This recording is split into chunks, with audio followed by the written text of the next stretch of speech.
Assalamualaikum warahmatullahi wabarakatuh. Jumpa lagi dengan Ibu Ami dalam pembelajaran IPA yang asik dan menarik. Kali ini kita akan membahas tentang sistem pencernaan manusia dengan topik kandungan nutrisi pada makanan. Ananda semua, tahukah kamu jenis-jenis nutrisi yang kita konsumsi dalam keseharian? Jenis nutrisinya ada 6 macam: karbohidrat, protein, lemak, vitamin, mineral, dan air. Kan gambar berikut. Ini adalah roti yang terbuat dari gandum. Karbohidrat fungsinya untuk membentuk energi bagi tubuh. 1 gram karbohidrat sama dengan 4 kilokalori atau 16,8 kilojoule. Pencernaan karbohidrat dipecah menjadi gula sederhana, kemudian akan diserap oleh tubuh. Karbohidrat disimpan dalam lemak dan glikogen. Kekurangan karbohidrat dapat menyebabkan badan lemah, kurus, semangat kerja dan belajar menurun, dan daya tahan tubuh berkurang. Adapun sumber karbohidrat adalah beras seperti nasi yang kita makan sehari-hari, jagung, gandum sebagai bahan dasar roti, kentang, umbi-umbian, dan madu. Yang kedua, kita lihat protein. Nah, hampir setiap hari kita mungkin mengkonsumsi telur, baik secara langsung dimasak untuk sambal atau secara tidak langsung yang diolah menjadi berbagai bahan makanan. Ananda semua, mari kita lihat fungsi dari protein. Protein memiliki fungsi struktural dan fungsional. Fungsi strukturalnya adalah membangun tubuh dan komponen proses biokimia sel sebagai hormon dan enzim. Dalam pencernaan, protein diubah menjadi pepton yang dibantu oleh enzim pepsin di lambung. Kemudian diubah menjadi asam amino yang dibantu oleh enzim tripsin di usus halus. Kemudian baru diserap oleh tubuh. Adapun sumber protein terbagi menjadi 2. Ada protein hewan yang disebut dengan protein hewani, ada protein yang berasal dari tumbuhan yang disebut dengan protein nabati. Sumber protein hewani diantaranya daging, ikan, telur, dan keju. Sedangkan protein nabati bersumber dari kedelai, kacang tanah, dan lain-lain. 1 gram protein sama dengan 17 kilojoule. Jika tubuh kita kekurangan protein, akan menyebabkan busung lapar. Nutrisi selanjutnya adalah lemak. Adapun fungsi dari lemak merupakan cadangan energi, pelarut vitamin A, D, E, dan K.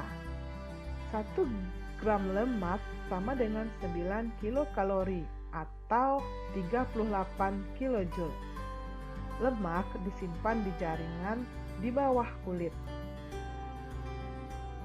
Sumber lemak berasal dari hewan disebut dengan lemak hewani dan berasal dari tumbuhan disebut dengan lemak nabati.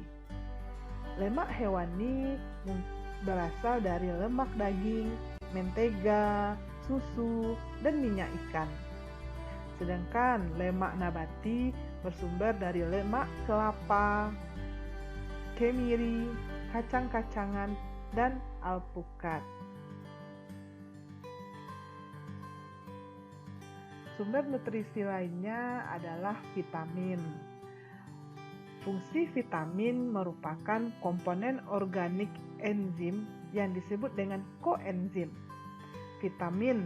Ada yang dapat larut dalam lemak. Yang larut di lemak adalah vitamin A, D, E, K atau ADEK. Sedangkan vitamin yang larut di air adalah vitamin B dan C. Vitamin banyak terdapat dalam buah-buahan dan sayur-sayuran. Jika tubuh kita kekurangan vitamin, akan menyebabkan penyakit avitaminosis. Nutrisi selanjutnya adalah garam mineral. Garam sangat dibutuhkan dalam tubuh kita, baik secara sendiri-sendiri maupun kelompok. Memiliki peran-peran tertentu dalam tubuh. Seperti dalam tabel berikut. Mineral kalsium, sumbernya bisa dari susu, keju, daging, sayur, dan sereal. Fungsinya adalah pembentukan darah, kontraksi otot, pembentukan tulang dan gigi. Sedangkan mineral besi bersumber dari hati, sayuran hijau, daging, kismis. Fungsinya sebagai produksi hemoglobin. Mineral iodin bersumber dari ikan laut, garam iodin. Fungsinya pada bagian hormon tiroksin mengatur lajunya metabolisme. Garam mineral magnesium bersumber dari sayuran hijau, daging, kentang. Fungsinya kofaktor enzim metabolisme karbohidrat. Mineral fosfor bersumber dari susu, daging, telur, dan sayuran. Fungsinya pembentukan tulang dan gigi, bagian ATP, asam nukleat. Selanjutnya mineral kalium bersumber dari pisang, sayuran. Fungsinya pengiriman impuls pada saraf. Mineral selanjutnya adalah natrium. Sumbernya berasal dari garam dapur dan sayuran. Fungsinya perambatan impuls saraf dan keseimbangan osmotik.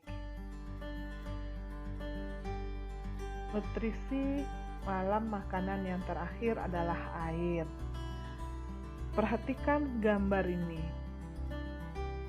Sebagian besar tubuh kita tersusun dari air. Air merupakan bagian utama cairan tubuh dan memiliki peranan penting dalam tubuh. 55% dari berat badan orang dewasa terdiri dari cairan. Fungsi air sebagai katalisator berbagai reaksi biologis dalam sel, sebagai pelarut zat gizi yang diperlukan tubuh, dan mengangkut sisa metabolisme.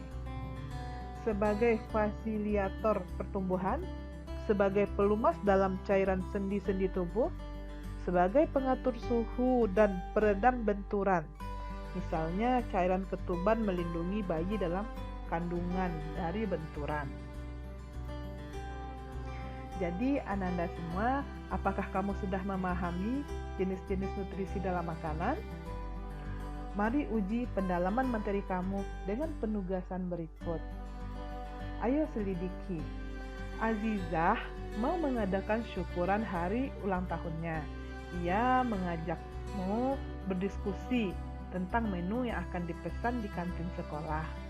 Jika kamu adalah sahabat baik Azizah, maka jenis makanan dan minuman apa saja yang kamu tawarkan pada Azizah dengan memperhatikan keragaman nutrisi di dalamnya. Demikianlah materi pada hari ini, semoga bermanfaat. Assalamualaikum warahmatullahi wabarakatuh.